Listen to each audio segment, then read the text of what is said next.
নাই, ওরে আল্লাহ এ প্লাস পাওয়ার জন্য বানাইছে। আর আপনার ছেলেকে এই এ প্লাস গুলারে নিয়ন্ত্রণ করার জন্য আল্লাহ বানাইছে। কি করবে আপনি জানেনই না। একটা এ প্লাস, একটা এ গ্রেড, একটা ঠিক করে দিতে পারে না। আপনার ছেলেকে আল্লাহ অন্যদিকে যোগ্যতা দিয়েছে। ওদের মনোবল ভাঙবেন না, খবরদার খবরদার। ছেলে কি চাই না?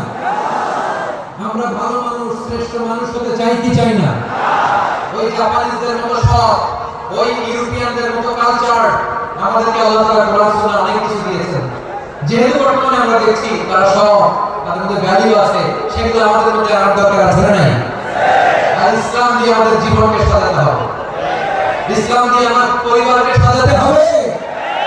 ইসলাম থেকে, কোরআন থেকে প্রেসক্রিপশন না নিলে জীবন সুন্দর হবে না। কোরআন থেকে প্রেসক্রিপশন না নিলে সমাজ সুন্দর হবে না। কোরআনের প্রেসক্রিপশন না মানলে রাষ্ট্র সুন্দর হবে না। কোরআনের প্রেসক্রিপশন অ্যাপ্লাই না করলে শুধু দুর্নীতি দমন কমিশন দিয়ে দুর্নীতি বন্ধ করা যাবে না। এজন্য কোরআনের আইন আমরা চাই কি চাই না? প্রিয় ভাইরা, ইউনিয়ন রিসার্চ ডেভেলপমেন্ট, মানব সম্পদের উন্নয়ন আমাদের সরকার যেন এদিকে নজর দেয়। আমরা যদি এ ব্যাপারে যত্নবান হয়ে উঠি, যাকে আল্লাহ যে যোগ্যতা দিয়েছে, এই যোগ্যতা দিয়ে আমরা যেন ইসলামের জন্য, দেশের জন্য কাজ করি। আমরা যেন আমাদের স্কিল ডেভেলপ করি, আমাদের পটেনশিয়ালকে ডেভেলপ করি, মোরালিটি, ভ্যালুস নিয়ে শায়খ আলহামদুলিল্লাহ আলোচনা করেছেন। এগুলো দিয়ে যেন আমরা আমাদেরকে সাজাই। আল্লাহ তাআলা আমাদের দেশকে তুমি নিরাপদ করো, আমরা বলি আমিন। আল্লাহ আমার আন্দোলনকে, জনগণকে তুমি জনশক্তিতে রূপান্তরিত করো, আমিন। আল্লাহ আমার হাতে হাত রেখে, কাঁধে কাঁধ মিলিয়ে ভাই ভাইয়ের জন্য দেশকে গড়তে পারে আল্লাহ তৌফিক দান করো, আমরা বলি আমিন।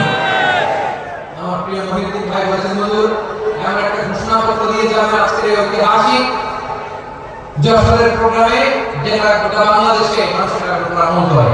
আমি যে কথা বলেছি এটাই, আসুন আমরা আমাদের জনসংখ্যাকে জনসম্পদে ট্রান্সফার করি। আমাদের জনসংখ্যাকে আমরা যেন জনশক্তিতে রূপান্তরিত করি।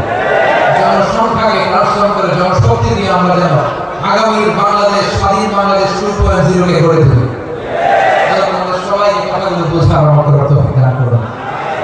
এই জেনজি ক্ষমা করে দিও আমাকে।